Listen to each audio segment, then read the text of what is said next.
Opinion: the loudest voices against women's suffrage were women too. To view the full article, click the first link in the description below. Nicole Hemmer is an associate research scholar at Columbia University with the Obama Presidency Oral History Project and the author of Messengers of the Right, Conservative Media and the Transformation of American Politics.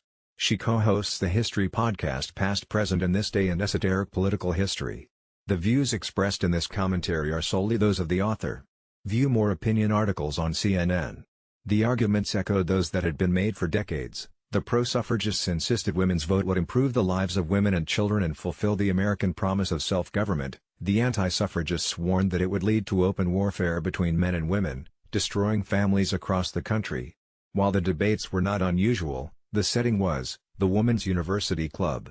All the attendees and debaters were women, including the ones arguing against women's suffrage. Suffragist Fanny Garrison Villard, identified in the New York Times only as Mrs. Henry Villard. After what has been done for them in the way of education, it ill becomes them. The women who opposed women's right to vote have often been left out of the story of suffrage, not only because they were on the losing side, but also because it's hard to know what to make of them. They're not laughable villains like male anti-suffragists, conspiring to keep women in a state of second-class citizenship while hogging all the rights for themselves. Even the pro-suffragists at the university club spoke of them more with pity than contempt.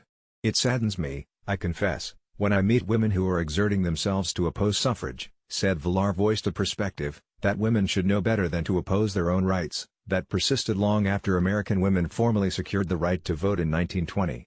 As reactions to the popular miniseries Mrs. America and the 2016 election returns attest, many Americans remain fascinated. Nicole Hemmer is an associate research scholar at Columbia University with the Obama Presidency Oral History Project and the author of Messengers of the Right, Conservative Media and the Transformation of American Politics. She co-hosts the History podcast Past, Present and This Day in Esoteric Political History. To view the full article, click the first link in the description below.